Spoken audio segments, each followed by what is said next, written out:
नमस्कार मित्रों, मैं सतीश स्वामी एडवोकेट आज आपके सामने एक नए विषय पर एक वीडियो लेकर आया हूँ। आज का विषय तकनीकी है और इसमें बहुत जटिलता है, लेकिन मैं इसे सरल भाषा में आपको समझाऊंगा जो आपके लिए बहुत उपयोगी साबित होगा। आज का विषय leave and licence against rent और लीज एग्रीमेंट के बारे में है। सबसे पहले ये मत सोचो कि किराया एग्रीमेंट में एक एग्रीमेंट में प्रवेश किया, किराया तय किया और घर की चाबी सौंप दी। हस्ताक्षर करने के लिए 2 गवाह मिले और किराया शुरू हो गया। ये इतना आसान नहीं है। जब आप एक रेंट एग्रीमेंट बनाते हैं, आपको एग्रीमेंट से सहमत होना होगा। आप कानूनी रूप से किसी घर, भवन या संपत्ति का कब्जा किसी अन्य व्यक्ति को हस्तांतरित करते हो। इसके बाद संपत्ति का कब्जा कानूनी रूप से तब तक किराएदार के पास बना रहेगा जब तक कि एग्रीमेंट में तय किया गया हो। लेकिन लीव ऑन लाइसेंस में ऐसा होता नहीं है। कानूनी तौर पर leave and licence agreement Indian easement act की तहत आता है। इसे सेक्शन 7 में परिभाषित किया गया है। इसमें आप किसी और को संपत्ति का उपयोग करने का आदेश देते हैं, लेकिन कानूनी अधिकार आपके पास यानी कि मालिक के पास है। उदाहरण के तौर पर यानी कि एग्जाम्पल लेके देखेंगे तो यदि आपके पास में 2 मंजिला इमारत है, आपके पास ग्राउंड फ्लोर है, आप लाइसेंसी को पहली मंजिल देते हो और लीव एंड लाइसेंस में लिखते हैं और लाइसेंस देते हैं कि पूरी इमारत मेरे यानी कि मालिक के कब्जे में है। आप पहली मंजिल का उपयोग करें। आप एक्सक्लूसिव पोजीशन लाइसेंसी को नहीं देते। ये व्यवहारिक रूप से आप उसे चाबी देंगे, लेकिन यह एक डिफरेंस है। सबसे पहले ये मत सोचो कि किराया एग्रीमेंट में एक एग्रीमेंट में प्रवेश किया, किराया तय किया और घर की चाबी सौंप दी। हस्ताक्षर करने के लिए 2 गवाह मिले और किराया शुरू हो गया। ये इतना आसान नहीं है। जब आप एक रेंट एग्रीमेंट बनाते हैं, आपको एग्रीमेंट से सहमत होना होगा। आप कानूनी रूप से किसी घर, भवन या संपत्ति का कब्जा किसी अन्य व्यक्ति को हस्तांतरित करते हो। इसके बाद संपत्ति का कब्जा कानूनी रूप से तब तक किराएदार के पास बना रहेगा जब तक कि एग्रीमेंट में तय किया गया हो। लेकिन लीव ऑन लाइसेंस में ऐसा होता नहीं है। कानूनी तौर पर leave and licence agreement Indian easement act की तहत आता है। इसे सेक्शन 7 में परिभाषित किया गया है। इसमें आप किसी और को संपत्ति का उपयोग करने का आदेश देते हैं, लेकिन कानूनी अधिकार आपके पास यानी कि मालिक के पास है।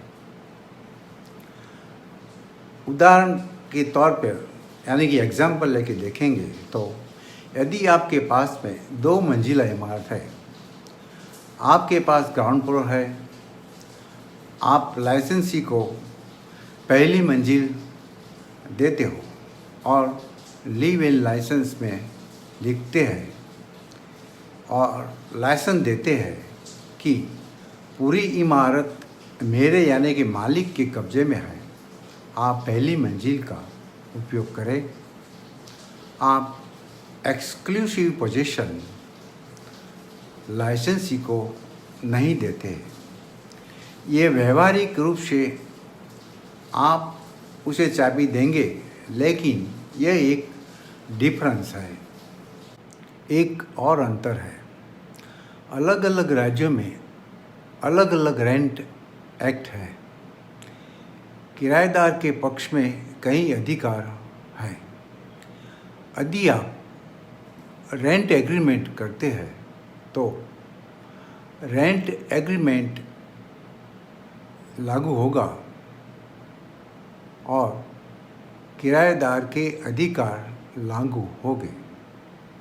लेकिन अगर आप लीव इन लाइसेंस एग्रीमेंट करते हैं तो आप रेंट कंट्रोल एक्ट से बाहर हो जाएंगे। रेंट एक्ट आप पर लागू नहीं होगा और रेंट एक्ट को लागू न करने से आप कहीं कानूनी दाव पेच से बच जाएंगे। जब आप लीव इन लाइसेंस बनाते हैं तो आप लाइसेंसर होते हैं यानी कि मालिक, और जिस व्यक्ति को संपत्ति का उपयोग करने की अनुमति होती है वह लाइसेंसी होता है। यदि लाइसेंसर या लाइसेंसी की मृत्यु हो जाती है तो लाइसेंस अपने आप ऑटोमेटिकली समाप्त हो जाएगा। अर्थात यदि मकान मालिक की मृत्यु हो जाती है या यदि घर के उपयोग के लिए लाइसेंसी की मृत्यु हो जाती है तो ये लिव इन लाइसेंस ख़त्म हो जाएगा। क्योंकि जब दुनिया में कोई नहीं है जो लाइसेंस का आदेश का अनुपालन करेगा तो वो अपने आप लिव इन लाइसेंस ख़त्म हो जाएगा। लेकिन रेंट एग्रीमेंट और लीज एग्रीमेंट में ऐसा नहीं होता है। जब किराएदार मर भी जाए या मालिक की मृत्यु भी हो जाए तब भी संपत्ति का रेंट एग्रीमेंट ऑटोमेटिक ख़त्म नहीं होता है और किराएदार को हटाया नहीं जा सकता। यानी कि रेंट और लीज एग्रीमेंट चालू रहेगा। लीव इन लाइसेंस एग्रीमेंट में तुरंत हटाया जा सकता है। ऑटोमेटिक रेंट एग्रीमेंट समाप्त नहीं किया जाएगा। यदि आप लीज पर दी गई संपत्ति बेचते हो तो खरीदार पहले आपको संपत्ति खाली करके देने के लिए कहेगा और फिर भी यदि आप संपत्ति बेचते हैं तो खरीदार किराए अधिनियम यानी कि रेंट एग्रीमेंट का सम्मान करने के लिए बाधित है। आपने जो एग्रीमेंट किया है वह प्रॉपर्टी को तुरंत बेचने से रेंट एग्रीमेंट समाप्त नहीं होता है। लेकिन अगर आपने प्रॉपर्टी का उपयोग करने के लिए लीव इन लाइसेंस दिया है तो आप इस प्रॉपर्टी को बेचते हो तो लीव इन लाइसेंस ऑटोमेटिक समाप्त हो जाता है। कानूनी अंतर यह है कि जिस व्यक्ति को आपने लिव इन लाइसेंस पर संपत्ति का उपयोग करने के आदेश दिया है वह तीसरे पक्ष को आगे लाइसेंस नहीं दे सकता। लेकिन अगर आपने रेंट एग्रीमेंट में निर्दिष्ट किए बिना संपत्ति को रेंट पर दिया है तो किराएदार इसे सब रेंट या सब लीज पर दे सकता है, जब तक कि आपको सब रेंट या सब lease means the owner has not particular restricted through agreement. लेकिन अगर आपके पास एक लिव इन लाइसेंस एग्रीमेंट है तो लाइसेंसी कानूनी रूप से थर्ड पार्टी को वो जगह उप लाइसेंस देके किसी को उपयोग करने के लिए नहीं दे सकता। इस प्रकार से ऐसे कई छोटे कानूनी पहलू हैं। यदि आपने लिव इन लाइसेंस समझौते में प्रवेश किया है तो ये अंतर आपको प्रभावित करेगा। कागज़ पर अगर आप घर या दुकान की चाबी देते हैं तो ऐसे लगता है कि समय के साथ ये महज एक औपचारिकता है, लेकिन भगवान न करे कि जिस व्यक्ति को आपने संपत्ति की चाबी दी है वो बेईमानी करे तो आप गंभीर संकट से बच जाएंगे। यही औपचारिकता आपको मदद करेगी। टर्म एंड कंडीशन आपको अदालत से बचाएगी। यही लिव इन लाइसेंस का फायदा है। आमतौर पर जब लिव इन लाइसेंस एग्रीमेंट होता है तो 11 महीने का करते हैं, क्योंकि कानूनी तौर पर अगर हम 12 महीने या उससे ज़्यादा एग्रीमेंट करते हैं तो उसे रजिस्टर कराना ज़रूरी होता है और उस पर स्टैम्प ड्यूटी भी लगती है। रेंट एग्रीमेंट या लीज डीड बनाते समय जब आप कोई संपत्ति किराए पर देते हैं, जब आप मासिक किराया रखते हैं या सिक्योरिटी डिपॉजिट लेते हैं तो ये सभी चीज़ें लिव इन लाइसेंस में समान रहेगी। आपको बस पुरानी शराब नई बोतल में भरना। लिव इन लाइसेंस की शर्तों का प्रयोग आपको या इस व्यक्ति को प्रभावित नहीं करेगा जो व्यवहार में संपत्ति को धारण या उपयोग कर रहा है, लेकिन अगर मामला अदालत में जाता है तो कानूनी फर्क पड़ेगा। बिना वजह विवादों में फंस जाएंगे। अब आपको किसी संपत्ति को किराए पर देते समय रेंट एग्रीमेंट शब्द का उपयोग नहीं करना है। आपको उसका टाइटल लिव इन लाइसेंस रखना होगा। इस एग्रीमेंट के भीतर कोई भी जगह पे किराएदार, भुगतान, मासिक किराया आदि शब्दों का उपयोग नहीं करना है। प्रयोग के लिए किराए की बजाय लाइसेंस शुल्क शब्द, मकान मालिक और किराएदार के बजाय लाइसेंसर और लाइसेंसी शब्द का प्रयोग करना है। इसी तरह रेंट एग्रीमेंट में आम तौर पर लिखा जाता है कि फलानी तारीख से प्रॉपर्टी का कब्जा सामने वाले को दिया है।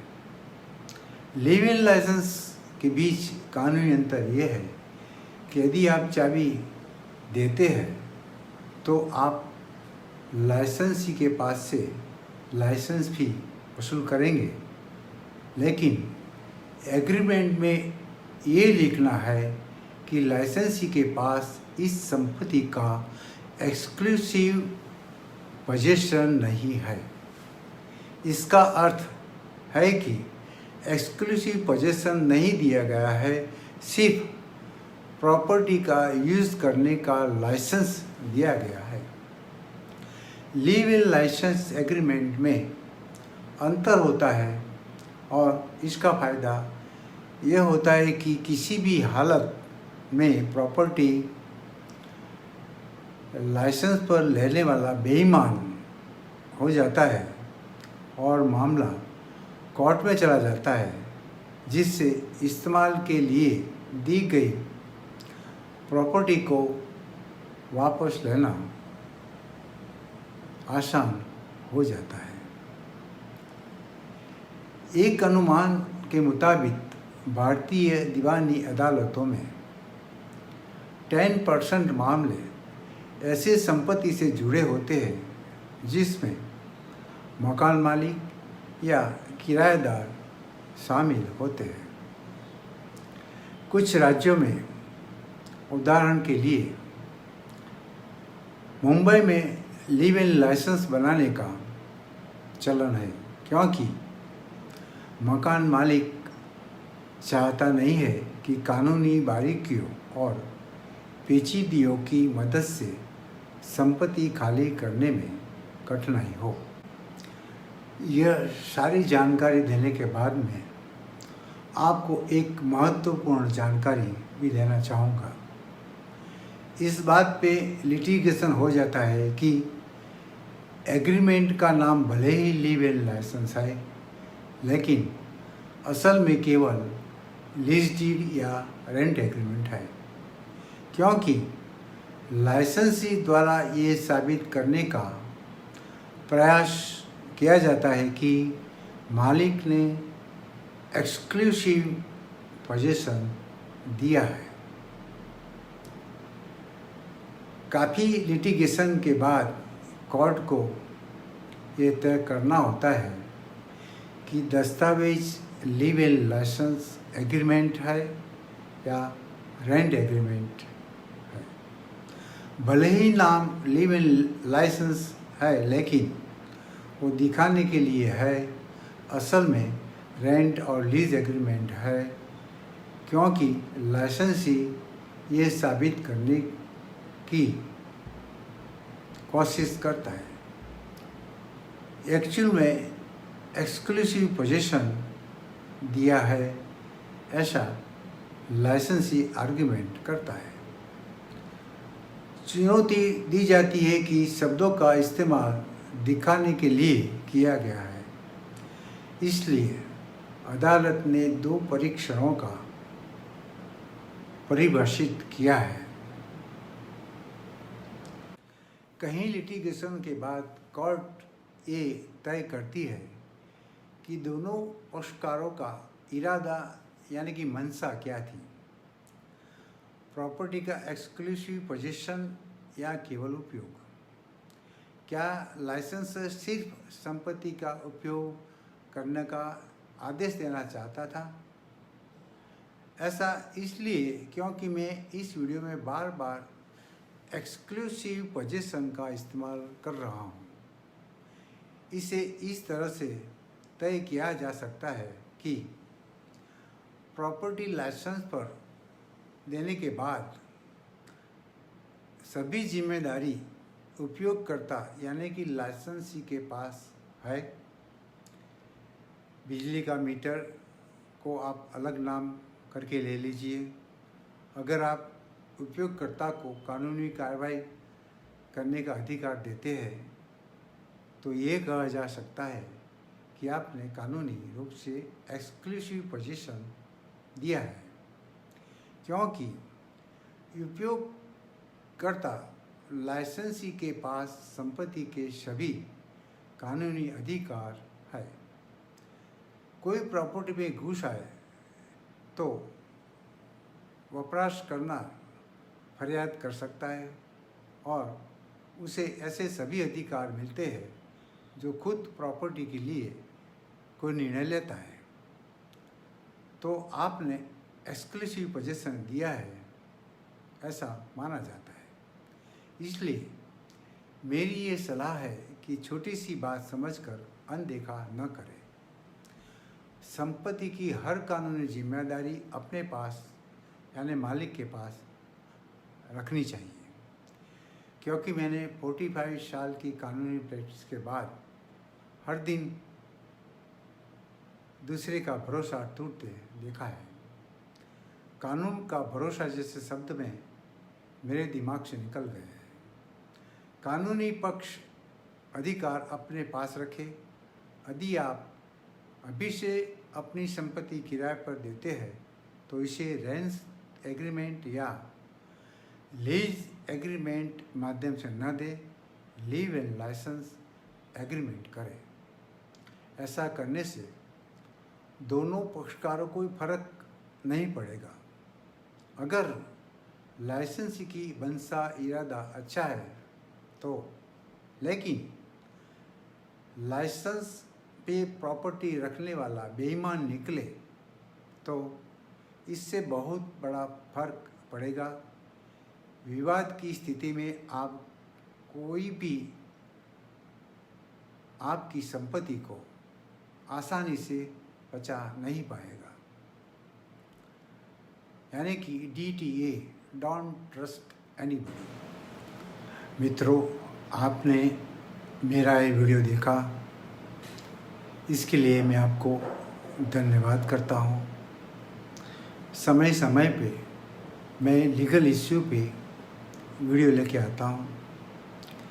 अगर आपको मेरी चैनल के कंटेंट पसंद आते हैं तो आप मेरी चैनल को सब्सक्राइब कीजिए, शेयर कीजिए।